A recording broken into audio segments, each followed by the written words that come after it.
Right. Well, great. Thank you very much. And thanks for this opportunity to work with Oregonians today. But it looks like from the chat, we have folks from all over. So welcome.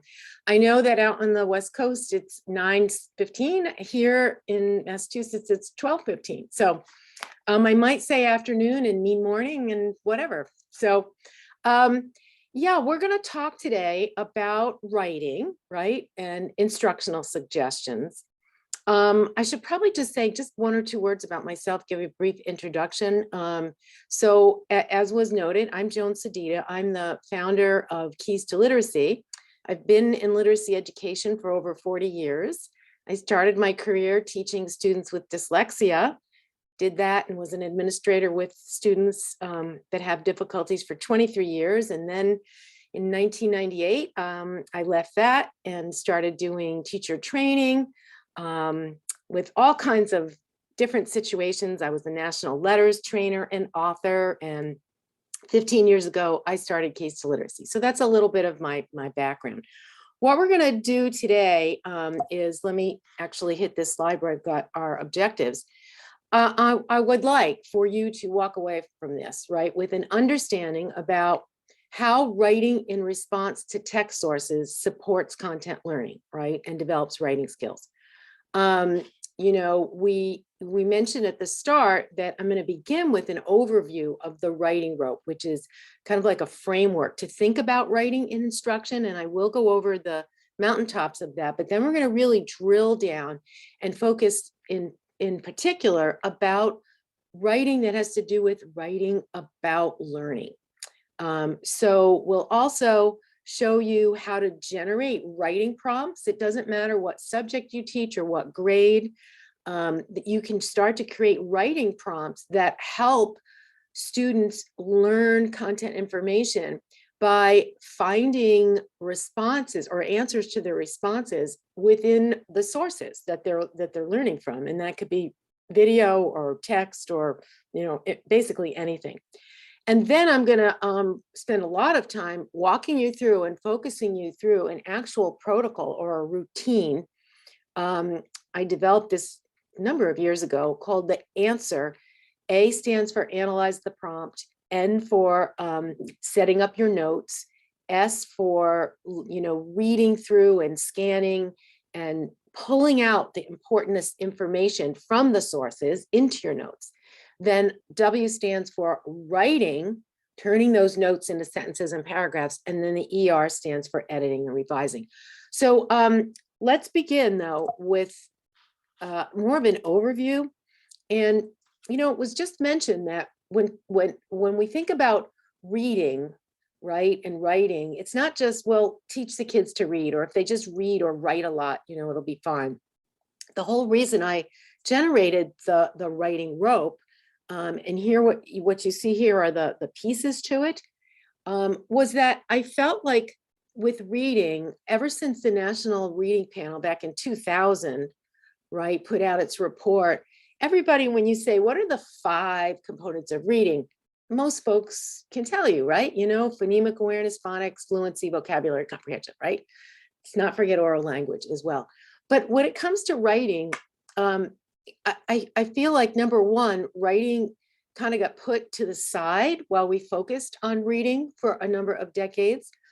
And that most teachers really don't, if you say, what are the components that are necessary to produce a student who has skilled writing skills, they really can't tell you the way they can, right, with reading. So that's why I put this together. I've been thinking about it for a long time, but in 2019, I like to do drawing and painting on the side. So one night I stayed up late and drew a mock model of a rope and then started filling in the wording around it. And that's how this got started. I put it into, first time I wrote about it was in a blog post. But anyway, it's come forward since. It's now on the International Dyslexia Association, one of their infographics. And I'm also very pleased to announce that Brooks Publishing is going to publish this August a book about the writing rope.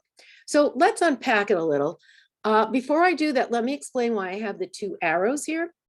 Because as we move forward with this and begin to focus on writing about sources and writing to learn, we're really going to be focusing on the two parts of the rope that are highlighted with the arrows. It's about critical thinking skills and also quite a bit about text structure. But before we dive into that, let me just hit the highlights, because one of my goals for this is for you to be able to walk away.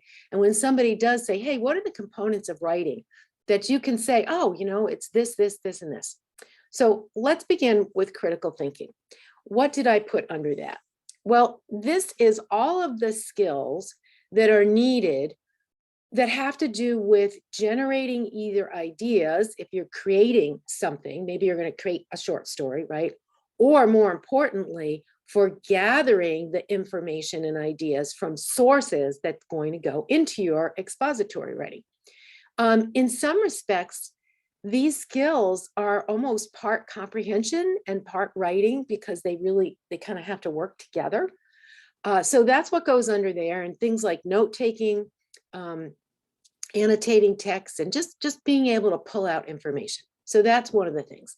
I also felt that what should be tucked in under this critical thinking strand is the writing process, the stages in the writing process. You know, those were developed by, well, they've been around a long time, but, you know, Hayes and Flowers did research in the 70s and 80s, trying to identify what's the process that good writers go through. And it's, you know, kind of changed over time, but basically it's about organizing, drafting, writing, and revising. And that to me involves a lot of critical thinking, a lot of strategies that students need to learn for each of those stages.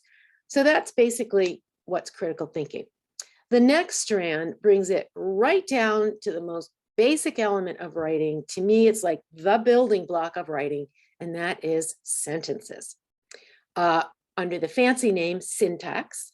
Syntax is basically, you know, the grammar that drives sentence construction, and syntactic awareness is an awareness of that, the grammatical structures for a language. So what goes under here? Certainly anything we need to teach students that's going to help them develop that syntactic awareness. And I just want to throw in really quickly that much of the research about this shows us that labeling parts of speech is not necessarily going to improve sentence writing, right? So it's things more like sentence combining, and sentence anagrams and scrambles, things like that. If you want to read more about this role of sentences and the best way to teach grammar, I would recommend that you take a look at something called the Writing Next report, and I'll highlight that in a slide coming up. With this is also about teaching students sentence elaboration strategies. How do we take those really short, simple sentences that, especially students who struggle, even right up into high school, they just give you these short sentences, always starting the same way, right? What do we do to help teach them to elaborate and to write complex sentences that are more interesting? And then punctuation is part of that as well. So that's really important. To me, it's like one of the first levels of text structure. Now that brings us to the next part of the rope, text structure. And there are several things that can fall under this. On the broadest level, we're talking about what Common Core and many similar state standards identify as the three types of writing. And that would be narrative, informational, or opinion/argument. So what are the structures? How are each of those three structured differently? You know, in narrative text, it tends to be beginning, middle, end, and it tends to be organized around literary categories like setting, plot, characters, so on and so forth, right? Informational text tends to be organized by topics and subtopics. And then argument or opinion is organized around a claim, right? Your position. What are your reasons that support the claim and the evidence that support the reasons? And then in the upper grades, what's a counterclaim and a rebuttal? So each of these structures have a different way of building them out, and most kids are not aware of that. I also feel like what's tucked in under this is teaching kids how to write an introduction and a conclusion. Another piece under here is paragraph structure. I think after sentences, paragraph is the next most basic level. And I want you to think about how many, even high school students, still don't understand what a paragraph is. You know, they don't, when they're reading, they don't see the clue that's given when they see an indent. And when they're writing, they just write and write and write. And there's no stops. So that is under text structure. Also, what's often referred to as patterns of organization. So descriptive, right, or explanation, sequence, cause and effect, compare and contrast, problem and solution. These are all structures that can be found in narrative text, informational text. Sometimes within a paragraph, you have one of these structures. Sometimes within a paragraph, you might have 2 or 3. And certainly within an article, you might have multiple structures. It's helpful to teach kids about these patterns of organization to support their comprehension, but also their writing, because they need to decide if what they're trying to get across, does it lend itself best to describing it in order or in comparison, or was there a problem? And then you state the solution. And then finally, under text structure, this is where I put what are called transition words and phrases, or sometimes linking, because often those little words like first, second, last, or therefore, however, on the other hand, those are what help signal the pattern that you're using. And they also make connections among sentences and paragraphs. So that's the text structure strand. Writing craft, and let me also say this, I really feel like the critical thinking and the text structure strand, those are skills and strategies that any teacher of any subject can teach. And in fact, if history teachers are teaching kids how to think critically and write about history, that's going to be different than how you do that with science. And so in many respects, teachers of different subjects can do the best job in those 2 strands. But writing craft does tend to fall more in the purview of the English language arts or English teacher or writing teacher, right? So what falls under here? Really important things such as word choice. You know, how does your word choice get across the message you're trying to write? And that's very linked to another thing that I've put under here, which is awareness of task, audience, and purpose, right? Because if you're aware of what the purpose of your writing is, what the task is, and more importantly, who you're writing for, then that's going to have a big effect on the word choice that you use, right?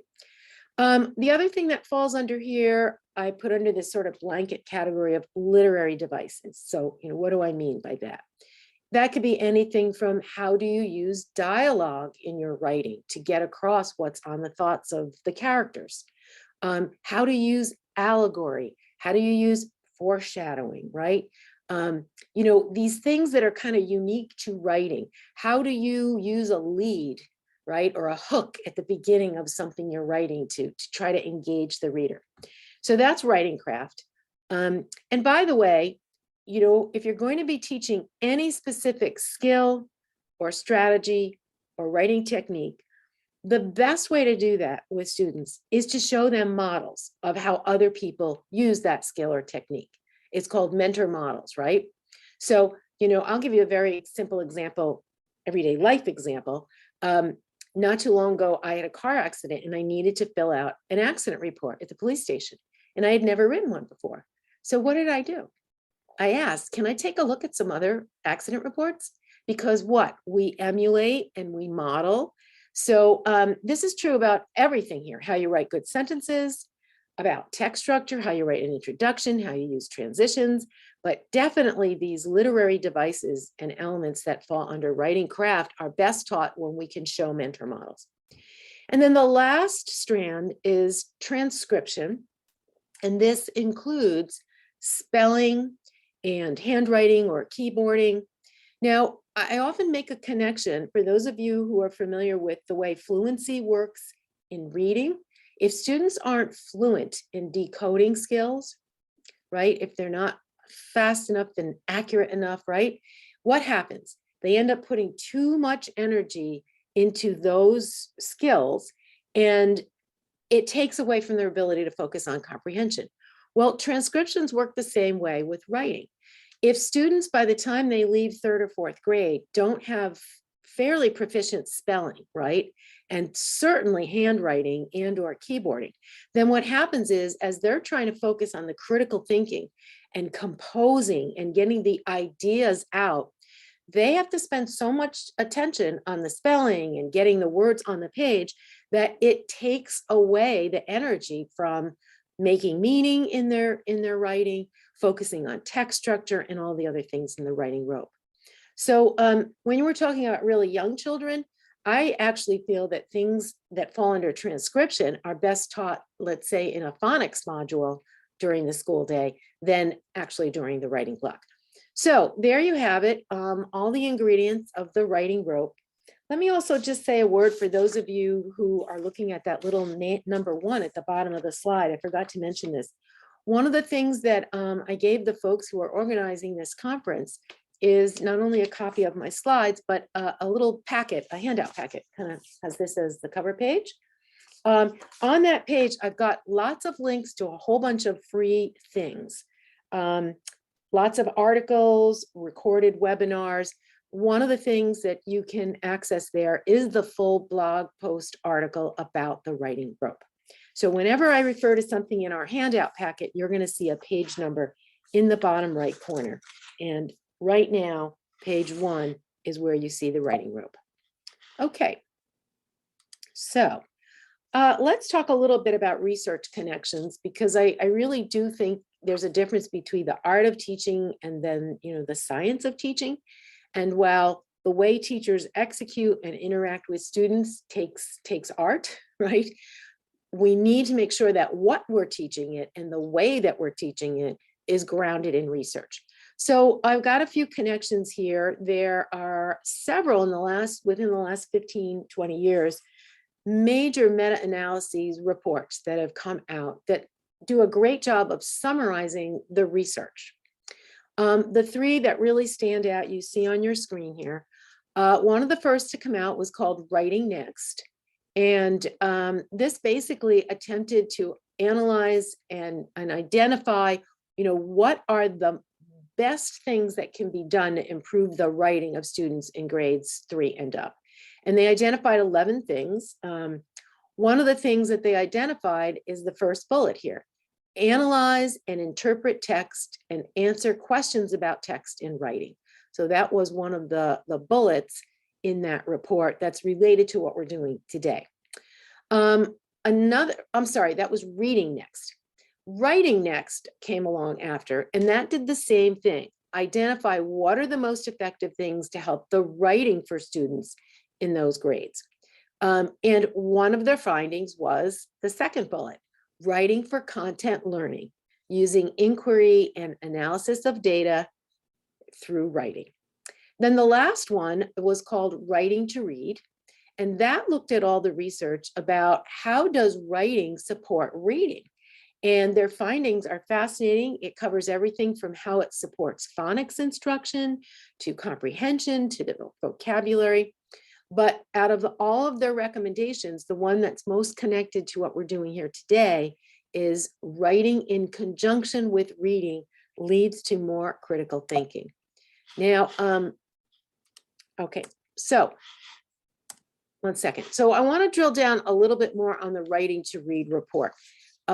And specifically, they focused on these 3 recommendations that you see on the slide. The first is having students write about the text they read. And then they identified it further and found that when students could write personal reactions to text, especially narrative text, so oftentimes response journals, specifically writing summaries, specifically teaching kids how to take notes about what they're reading, and then how to answer, but also create questions about the text that they're reading. And then the second was teaching students the specific writing skills and processes needed in order to do that writing. We're going to go through several of them today. I'm going to talk about note taking, for example. And then finally, increasing how much students write. All right, so that's a little bit about the research behind this. Now let's set the stage a bit about content writing. What kinds of writing tasks happen in for the most part, grades 4 to 12, right? That can happen in any subject area. They break out into really 3 categories. The first is what I call quick writes. These are things that, well, we'll go over the details in a minute. So quick writes. The second are content learning tasks. These are things that take maybe one sitting, maybe a couple sittings, and then formal writing tasks. These are things like research papers, right?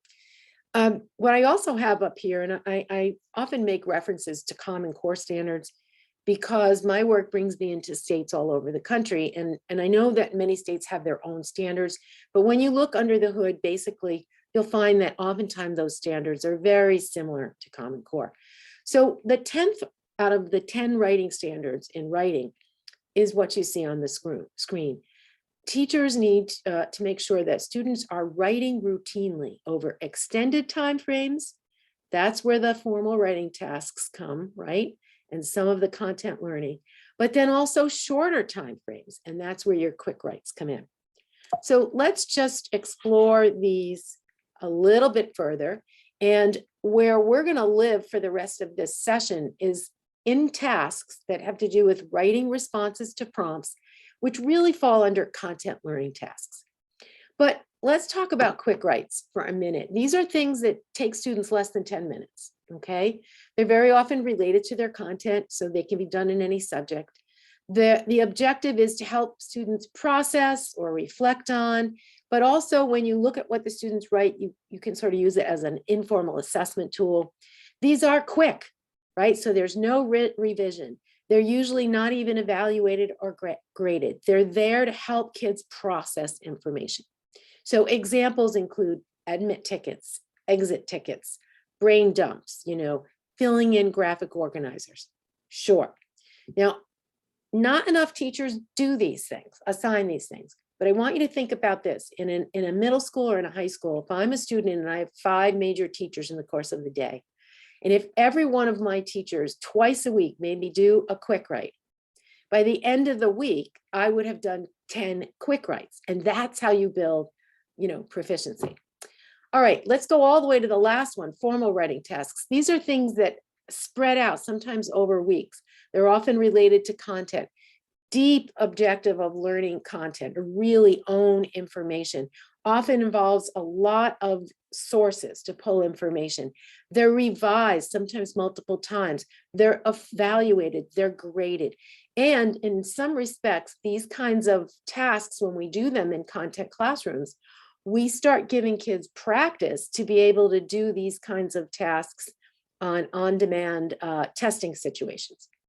All right, but the middle one, and this is where I think most writing that's going to happen in every subject is going to live, and I call them content learning tasks. So these are things that can be done maybe in one class session or one homework or maybe 2 or 3. They're related to content.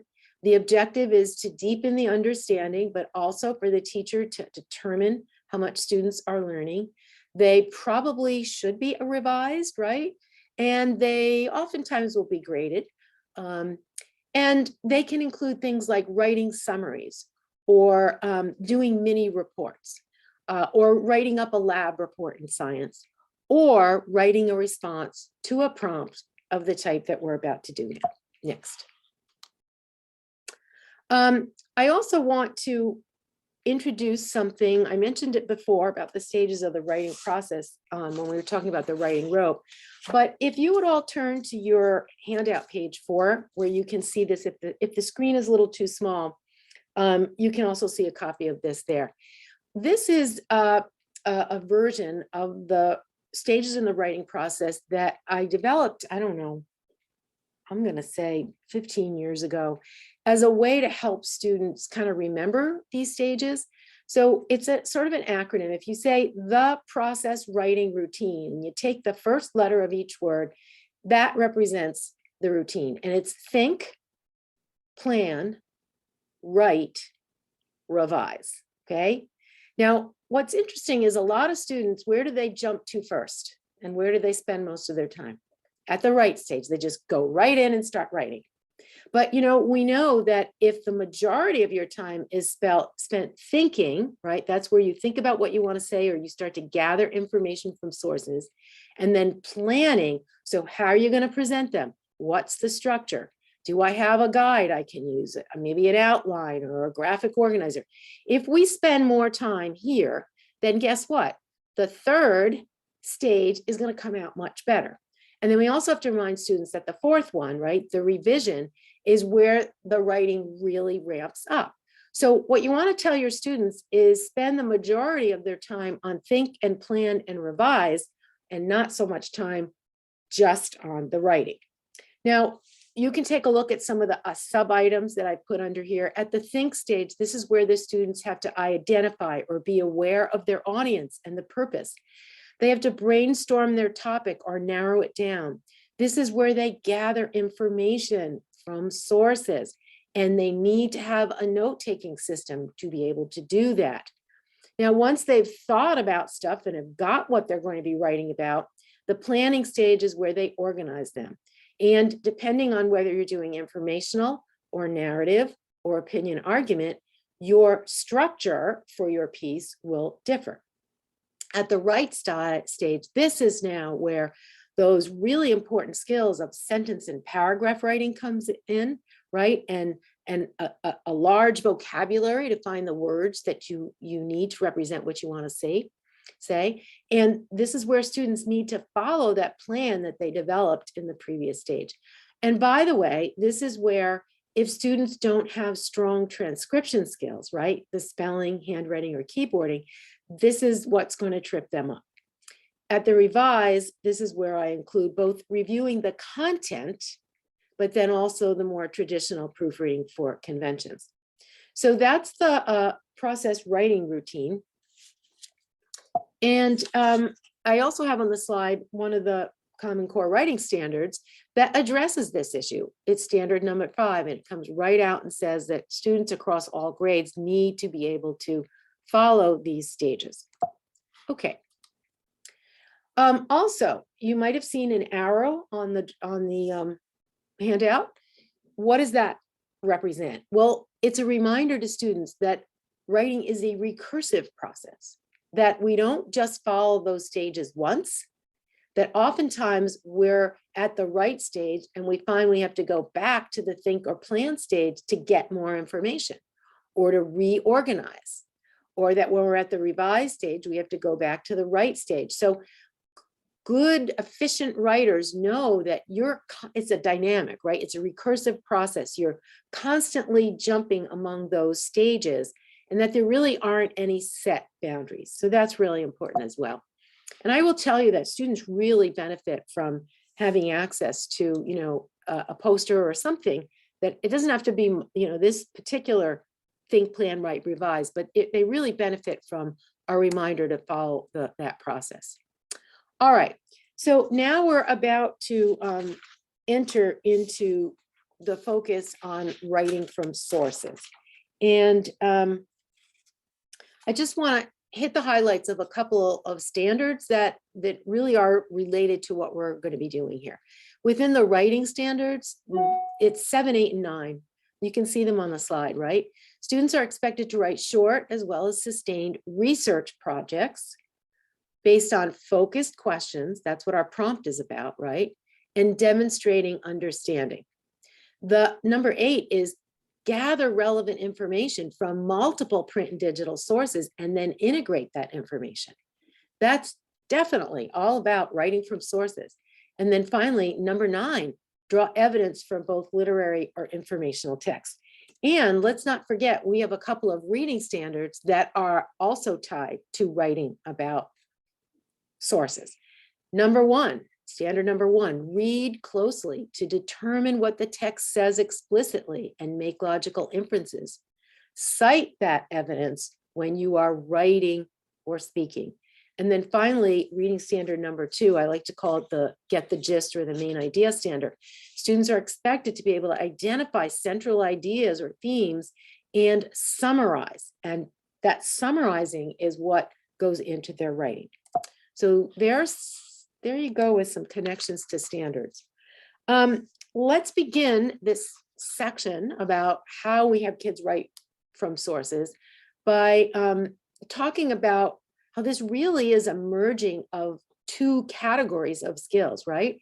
Because if this is based on sources and you don't understand the source that you're reading or listening to, then you're not going to be able to write about it. So first, you have to have good, solid comprehension skills, right? But even if you understand it, if you don't have good, solid writing skills, right, then you're not going to be able to express what you've learned. So in order to reach that quality written response stage, it's really both. And this is all about the think and plan stages of the writing process, okay? When you get to the writing and revising stages, that's where the shift is all to just writing skills. All right, I think this is going to work. I know we're a large group. If it was smaller, we could actually interact with one another. So I'm going to ask you to do some of this, some of these activities on your own, right? Right now, what I'd like you to do is let's take a look before we focus on the screen here at pages 3 and 4 in your handout packet. And you'll notice I've given you a list of examples of prompts. And I think I have at least 2 for every grade level between grades 4 and on up into high school. Take a moment right now, whatever grade you're teaching, and look at the sample prompts for that grade. And if you got time, look at maybe a few before and a few after. I want you to get the feel for what prompts related to content areas can look like. There's lots of leeway with this. And my goal when you leave this is that you're able to go back to your classroom, think about what you're teaching this week, think about the sources you're using, and come up with a prompt that's similar in structure to the examples here, that is going to push the students to have to go back into those sources and really think about and process and pull out material from that in order to answer your prompt. And the goal should be a prompt that gets them to process and learn the content you're trying to teach them. So hopefully you've had a few moments to look at some of those prompts while I've been talking. If not, certainly go back to it when you have a chance. Now, let's focus our attention on a practice prompt, because what I'm going to do moving forward here, and in order to show you some of these strategies and the answer routine and how it works, we're going to actually practice with a model piece of text. And the text is about this interesting island in the Pacific Ocean that nobody lives on. It's uninhabited, but it has more human garbage than any other place in the world. It's kind of an interesting article. So before we even look at it though, let's look at the prompt that's going to drive our practice. Let's read it. And one of the things I want you to think about is if you had to take a highlighter or an underliner, what are the key words or phrases in the prompt that you want to make sure you remember in order to start doing this task? So as you read the prompt, decide what you might highlight. Let's do that now.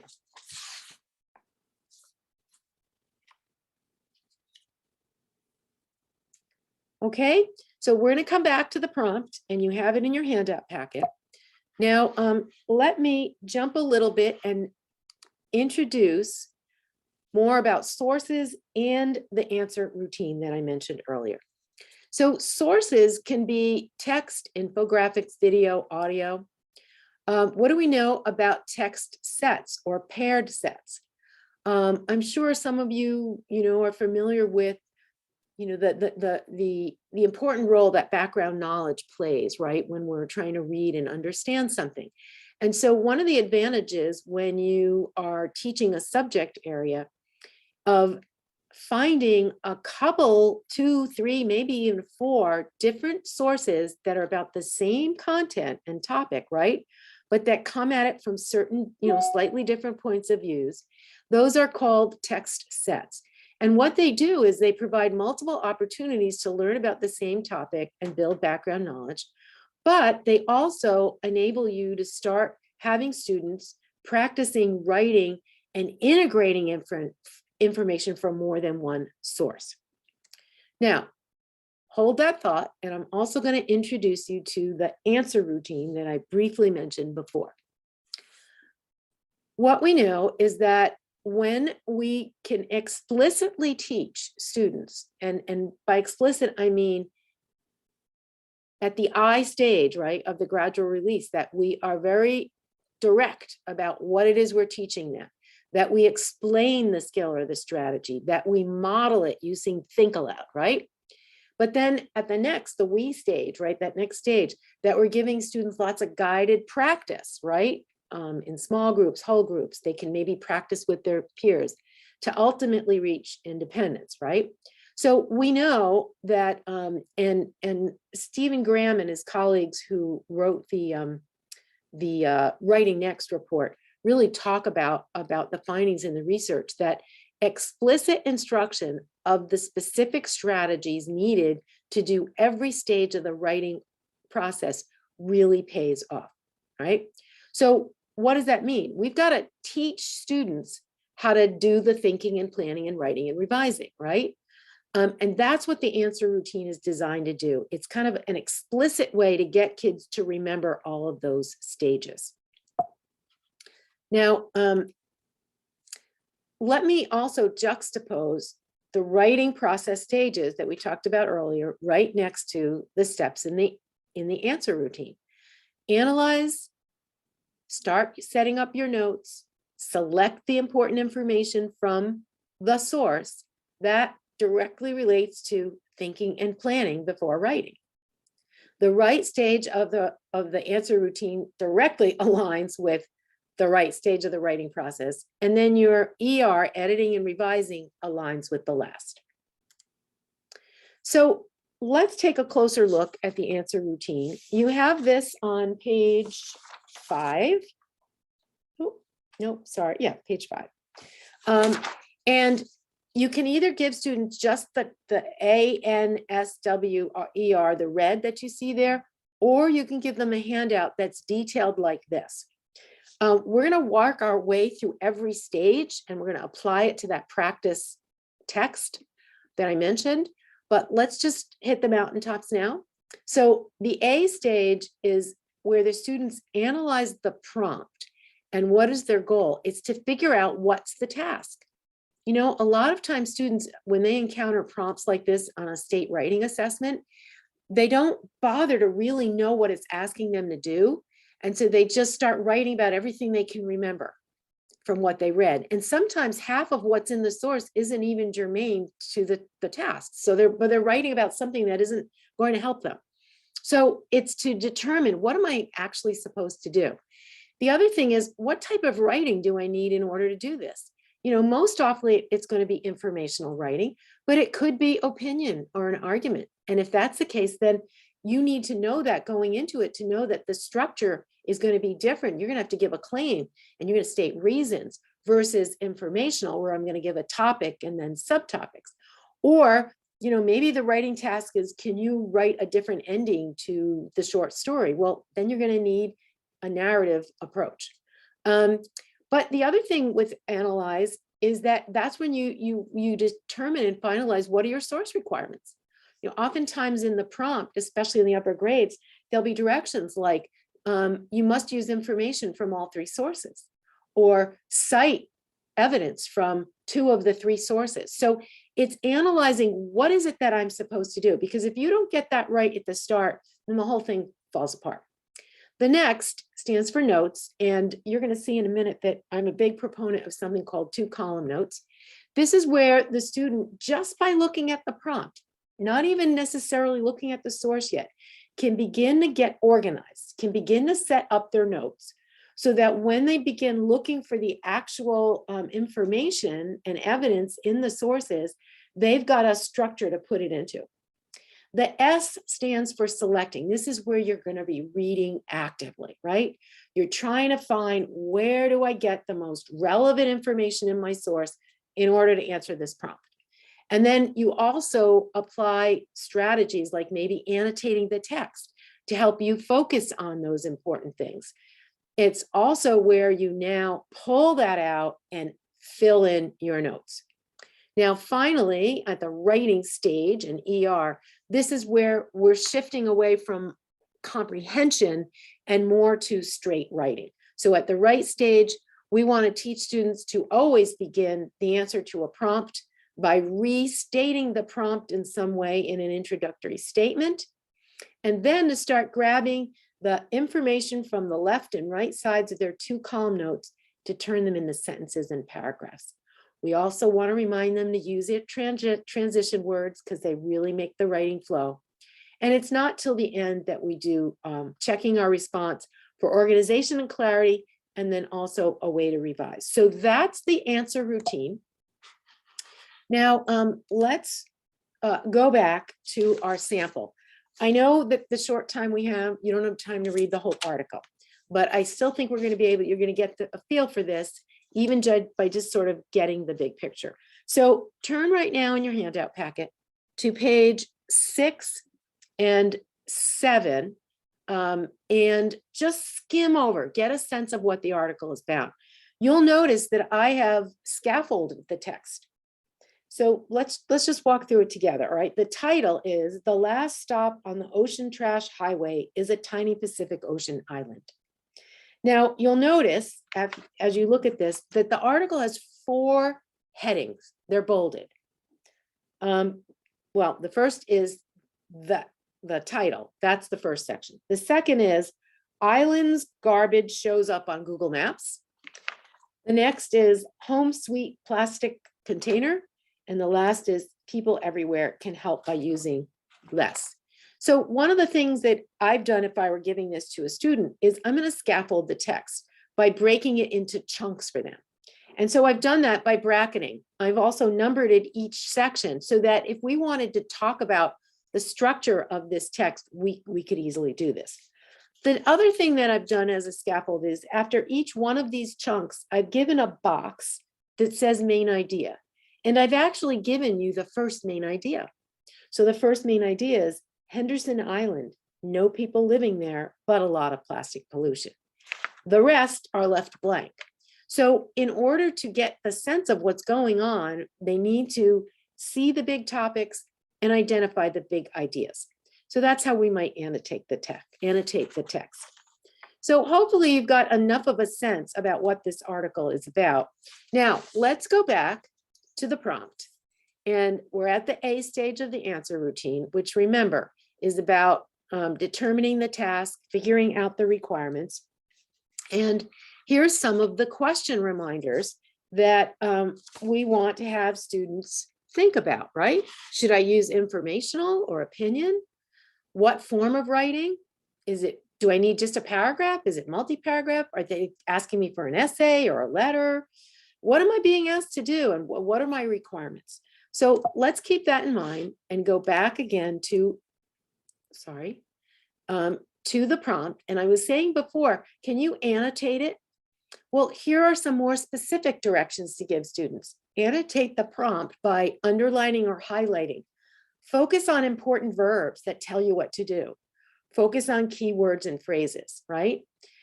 If the sources are text and it's paper, you can literally underline the prompt on the paper.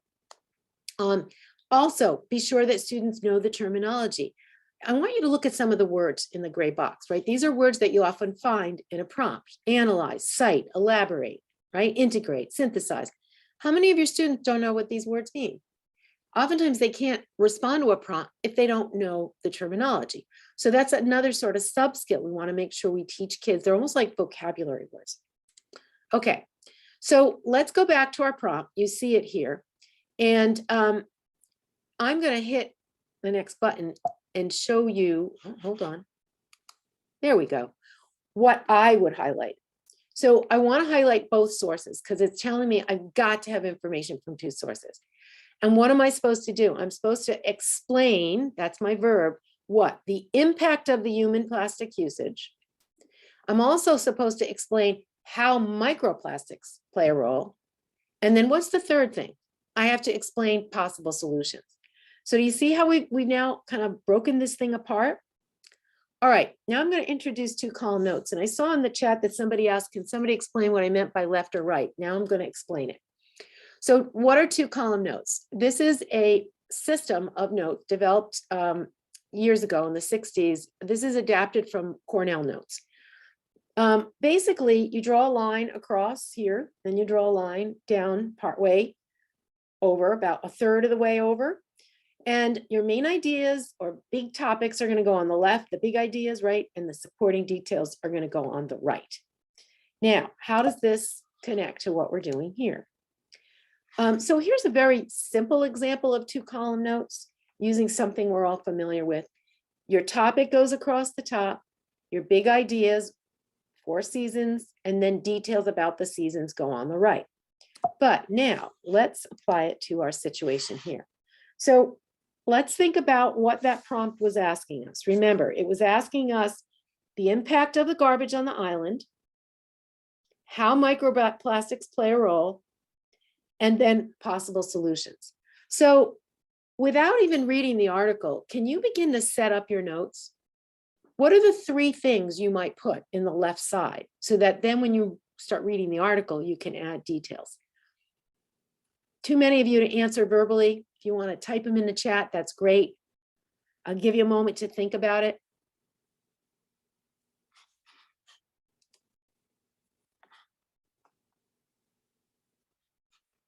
Okay, so here's what I would put on the left side. It's asking me those 3 things. So I'm going to set my notes right up so that when I start reading my article and I find information about the impact of that garbage on the island, I can put it right there on the right side.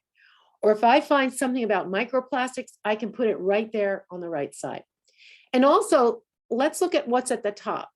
So in the example of the 4 seasons, you're just writing the 4 seasons, right? But what you want the students to do in that top space is to paraphrase what the task is and what was the overall task. Explain the impact of this plastic and solutions. So that's always reminding them the focus of their prompt, and then down the left side are the specifics of what they're looking for. All right, so the next step is select. This is where you're going to go in and actually read or watch a video and gather the relevant information. You want to always keep the prompt in mind. You're going to probably have to reread the text, or if it's a video or audio, probably replay it a couple times. And as you do that, that's when you start adding your details in the right column. I mentioned before about annotating text. This is another example of what I call a subskill. We need to sometimes teach students how to annotate while they're reading, right? You might place stars next to key points, or how do you highlight or underline? How do you write EX to remind yourself that this is a good example that I want to use in my prompt? So these are some subskills that we have to teach students.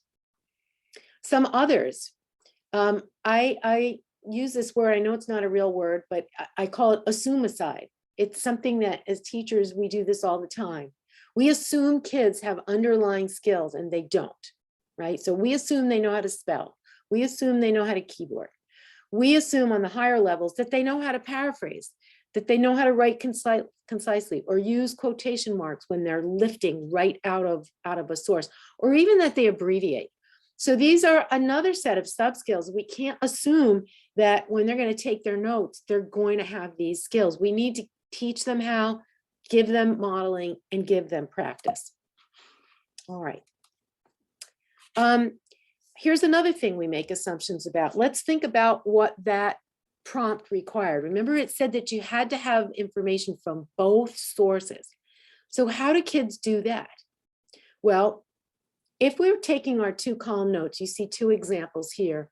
One of the ways that you can do that is assign either a letter or a number to each source. So let's say the text about Henderson Island is going to be source 1 or source A. And then let's say we have a little video to go along with that. That'll be source B.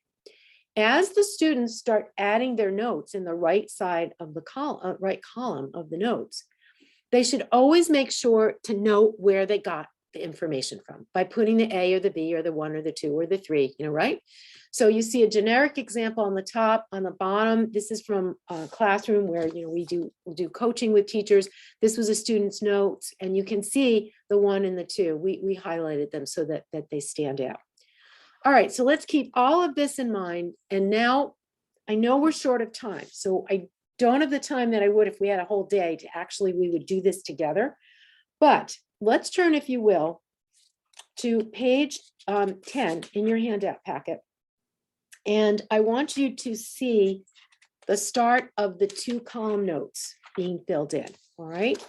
So you'll see up at the top, explain impact of plastic and possible solutions. Now let's look in the left column, and what do you see? You see the very first main topic, which was the impact of the human garbage. Got it? All right, now I've done the work for you already. If you go and you read that article, these are the bullets. These are some of the pieces of information that you can pull out that respond to what was the impact. And you can see it. The sand's littered with items, and there's a list, right? You can see how many pieces. You can see the impact on wildlife. You can see 3,600 pieces arrive a day. So this is what it begins to look like in the notes. I want you to note that not copying complete sentences or paragraphs. This is why teaching kids to paraphrase is so important. All right, so we got 4 pieces of information. And what do you notice next to each one? I've got the letter A, okay? All right, now let's look at the next section of the notes. You have this in your handout packet, and I'm putting it up on the screen. The next one, right, they were supposed to talk about microplastics, okay? So I'll tell you already from the text, basically there's 3 important details that can come out, and they're all from A. So I've got them listed there for you.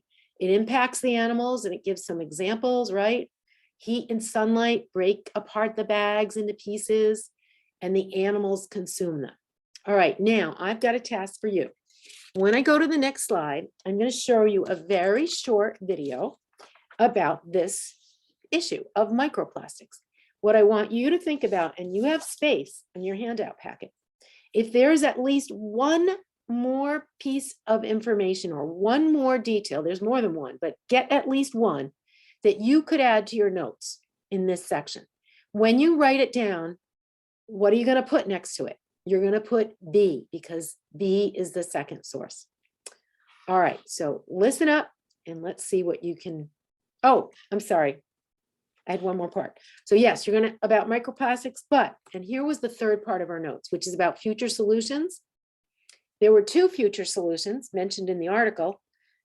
You can see them here. So now when you listen to the video and watch it, I want you to see if you can come up with anything about microplastics to add and anything about a possible solution. All right, are you ready? Here we go. I got to bring it back to the beginning. Hold on. These are plankton, and those bright green specks inside their bodies are showing us what they're eating. It's not food. Those are tiny pieces of plastic.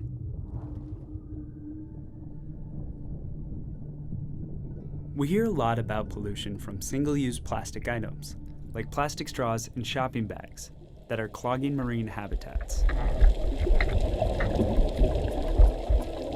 Although these large pieces of plastic contribute the most to the overall mass of plastic polluting oceans, they count for a small share of the total number of plastic particles. That's because most of the plastic pieces in the oceans don't look like this. They're tiny particles that look like this, and where they're coming from might surprise you. Modern fibers, alone or in blends with natural fibers, brought new innovations in cool, crisp, comfortable clothes. Back in the 1940s, fabrics like nylon, acrylic, and rayon, all made from plastic, became really popular. These synthetic clothes were cheap to produce, comfortable to wear, and as more people have bought clothes for athletics and leisure, companies have been making more clothes out of plastic.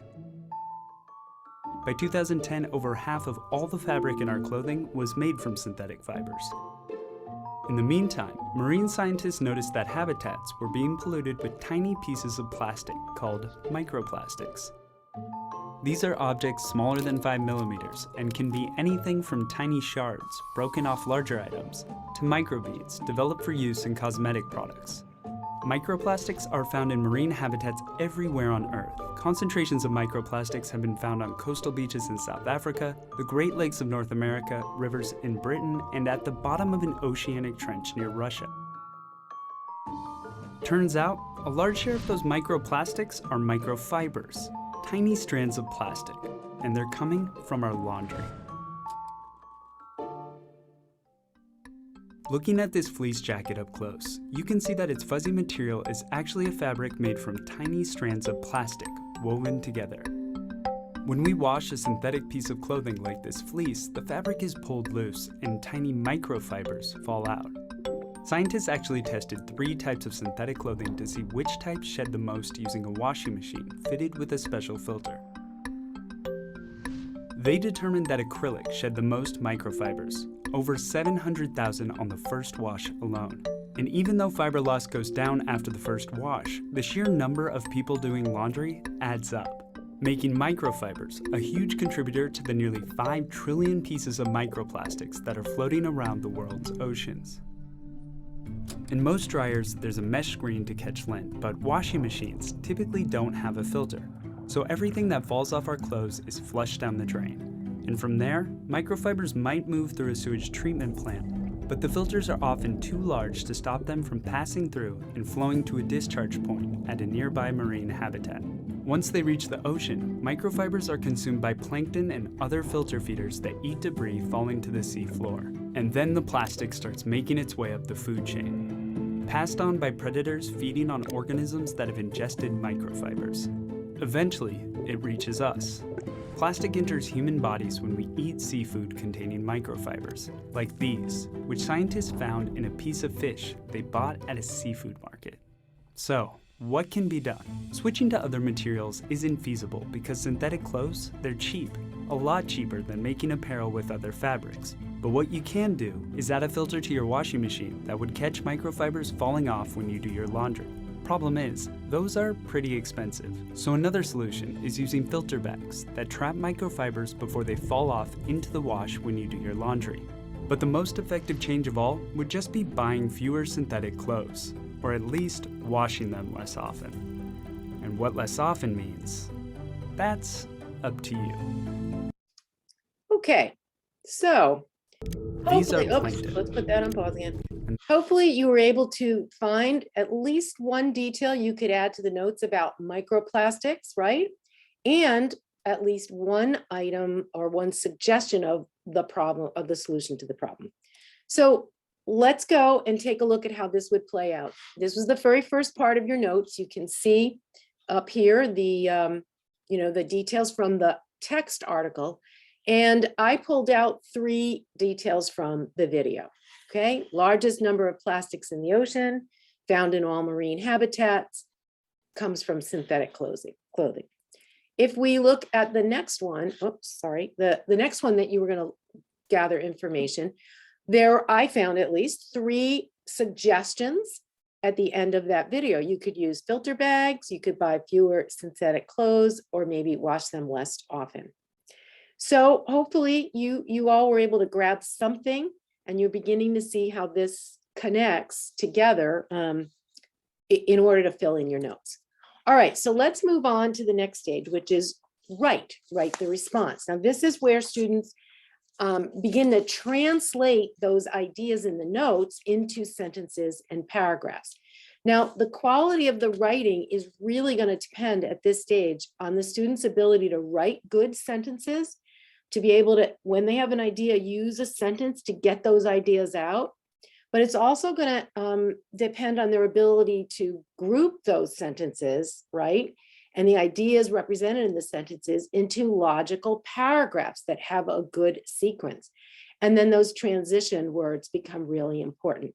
So this is where if your students begin to fall apart, maybe they've collected great notes, but it's on the execution and the writing that you want to go back in and be thinking about teaching sentence and paragraph writing skills. So you're going to take the notes, turn them into sentences. Let's turn, if you will, to page 11 in your handout. And I've got a little bit, some examples that I'll show you on the next page.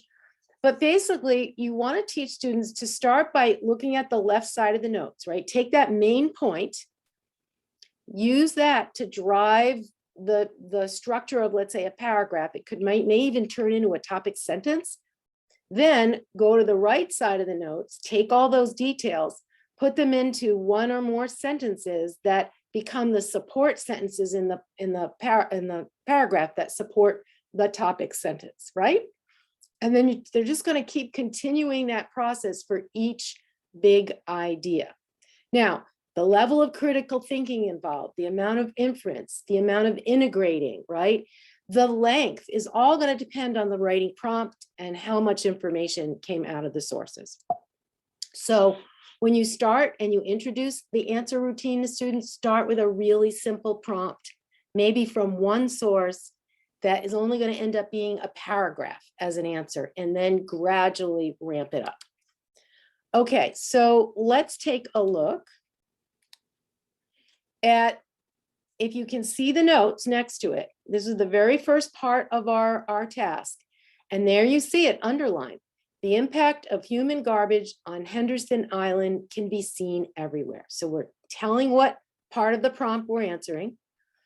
If you look at the remaining sentences, you're going to see a lot of those details, right, that were in the right side of the column, both from the text and from the video. And what are the words that are bolded? Those are our transition words. And now let's look finally at the edit and revise stage here. So don't let kids skip this step, right? They can ask themselves these questions. Were the requirements of the writing task met? You know, maybe they only answered the first part of the prompt. Maybe they talked a lot about the garbage on Henderson Island, but they never really got to the microplastics part, or they forgot to be writing about the solutions to the possible solutions to the problem. So go back and reanalyze, look at the annotations on your prompt to make sure you actually met the requirements. Next, and this is true of any of their writing, right? Did they express their ideas in clear, complete sentences? Read one sentence at a time back to yourself. Does it make sense? Have they included sufficient information? You know, maybe they've got a section about microplastics, but they only have one or two pieces of evidence. And given what a large focus that was in the two sources, they maybe need to add one or two more. Is the information organized well? So does it follow the right sequence? Have I used transitions to support all of that? And then your final pass is more the traditional revision, which is, do I have any conventions that need to be fixed? Can I fix some spelling, capitalization, punctuation? Okay. We also want to remind students that during this phase, it's really important to focus on the composing first. You know, too often students think that the revision stage is just about finding spelling errors, you know, and it's really not. It really should be about, did I follow all the stages in the writing process? Did I think enough about this? Did I plan it and organize it enough? And then did I carry out my plan? I like to use these two terms, the downdraft, right? That's just getting your ideas down, right? You're turning those notes into sentences in the right order. The updraft is the final revising to improve the writing. All right, so just a couple of parting words here. The more practice students have completing writing from source tasks like this, right? Assigned by teachers of all subjects, the better prepared they're going to be to successfully write responses on state assessments. Now, that shouldn't be the only reason we're doing this. You know, we want them to do this to help them learn the content and to become better writers. But let's face it, these kinds of prompts are also on state assessments. And if they don't get practice doing this throughout the year in their different subject areas, when it comes time for the test, that's not the time to teach them the answer routine. They need to practice it all along, okay? So the answer routine also can be used by you, a teacher, as a formative assessment to ensure that students are following the stages in the writing, but also learning your content. Okay, so before I end with this last reflection, I want you to think about the power in numbers. So again, if I'm a middle schooler and I have 5 teachers a day, and if every teacher does 1 prompt a week or 1 prompt every 2 weeks, I'm going to get to do 10 prompts in a 2-week period. And think about how that practice is going to move along the writing. So we can begin to take questions now. I know my moderator has been adding them up, but while we're doing that, I want those of you to obviously listen to the responses to the questions, but also part with these 3 reflections. What tasks or questions or prompts can you create, or do you already use, that you can apply the answer routine? So that's the first thing. Second, what challenges do you think your students are going to have trying to learn the answer? And then finally, what benefits do you think there'd be to adopting answer as a routine across your whole grade level, or everybody that teaches the same subject, or best of all, maybe across a whole school? So think about those reflections, and let's open it up to questions. Do you have any for me, moderators? I do. Can you get, yes, you guys can hear me. I just want to point out that bottom one is so powerful, because if we have these kinds of routines across schools, across districts, like, then it's not about the routine, it's about the content. And if you start to teach this in elementary school, and then it just builds and builds, it becomes automatic for the kids. And oh, I'm so excited about this. So Yeah. thank you, thank you. Oh, thank you. One of the questions that came up, let me go back up here, what was sort of beginning on from Ashley, was, do you have any recommendations for students who have dysgraphia due to either visual challenges, attention, or dyslexia, especially in lower grades, but also later in life as well? Yeah, that's a great question. And you know, I think somebody needs to mute themselves. I think, you know, a big part of dysgraphia is that difficulty with the handwriting or keyboarding, right? And as we said earlier, if you're struggling with that, how do you get those ideas down on paper? And students shouldn't be penalized for that. So I think, you know, there certainly is a lot of adaptive technology available out there. Speech to text that allows students to get their ideas out, right? And then the software does the work of getting it into print, either on, you know, eventually on paper, but in an electronic format. You know, that really helps you bypass that problem. But also having a scribe available that you're able to talk about and say what you want. So I think that's the best way to get around this. Yeah. Another question. Yeah, and this one is somewhat related, but I think kind of interesting too. So when referring to writing tasks, such as taking notes, doing quick writes, things like that, is it better? Is there a preference of handwriting versus typing? Well, that's an interesting question. And there's, I mean, I could spend an hour on this, but I think it depends. It really depends on the age. And I'm not going to be able to quote the exact sources right now, but I know, for example, Virginia Berninger has done some work on this. Basically, when kids are really young, you know, kindergarten to grade 3, and there's no definitive answer on this, right? But that we tend to, in the United States, start with manuscript, which is just print. And then around 3rd grade, we start to show them cursive. And there's research showing all kinds of things about this, right? That in the very beginning, when students are learning to form a letter, as they're learning the letter sound correspondence, probably doing it in print so it mirrors what they're seeing in their writing makes sense.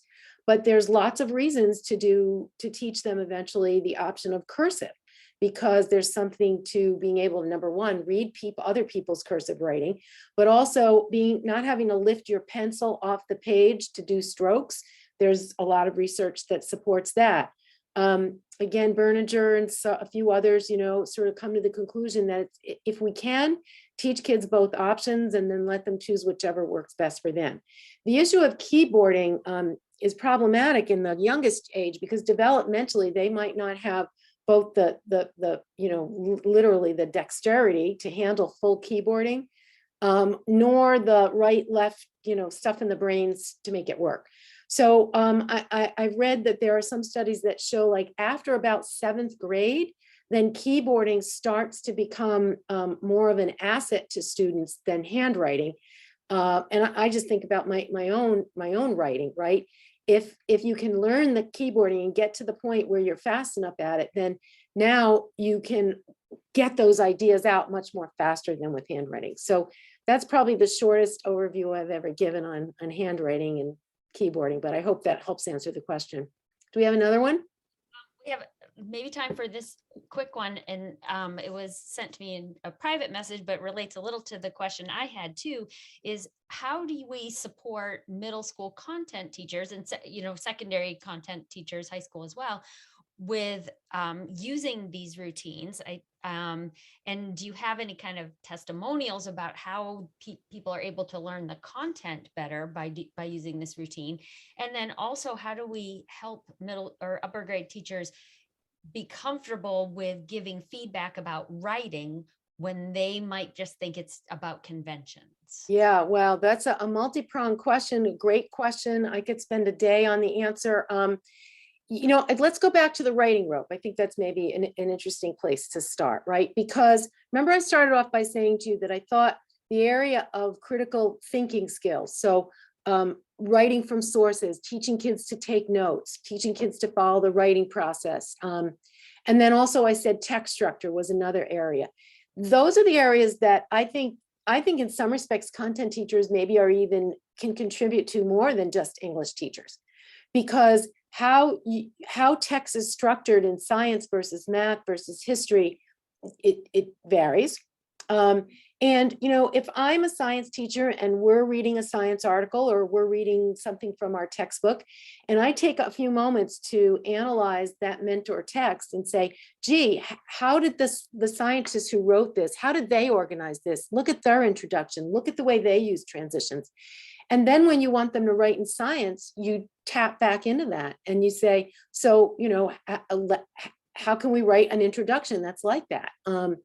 I think things like the graphic organizer that we talked about, again, if you give students a graphic organizer for how you write a lab report or how you deconstruct maybe a primary source in history, it's the content teachers who know how to do that better than anybody.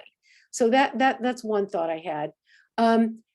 But I think we also have to acknowledge that there's limitations. There was a reading organization that their tagline was, everyone a reading teacher. Well, you know what? That sounds nice, but the fact of the matter is, if I'm, a high school physics teacher, don't expect me to teach phonics or fluency, and I think it's true with this. We can't expect all teachers to teach those literary elements I was saying about before, right? Or spelling or handwriting or keyboarding or even sentence work, but so we have to say that, their time is limited. I think we also have to acknowledge that writing is hard for everybody. Like everybody hates to write, except for a few people that are authors. I've written a lot of books and I don't really like to write. So, and oftentimes when I'm out, so you also said anecdotal. So when I'm out there, or the trainers at Keys to Literacy, we're out there and we're doing implementation coaching with teachers, it's not unusual for us to have teachers say, you know what, I'm afraid of writing. That's why I'm teaching science, or I don't want to be like the English teachers and spend my weekends redlining papers, right? So we have to be practical about this. And we have to say what's reasonable to have teachers teach. And that's why I think the quick writes, they don't have to be graded, right? So I hope that I know we're a little over time now. So I hope that answered the last question. I'm just going to end by showing this little slide, but all this information is on the front of your packet. Please take advantage of the free resources that I've got. I write a monthly blog. And if you want to get in touch with me, you can just email me info@keystoliteracy.com.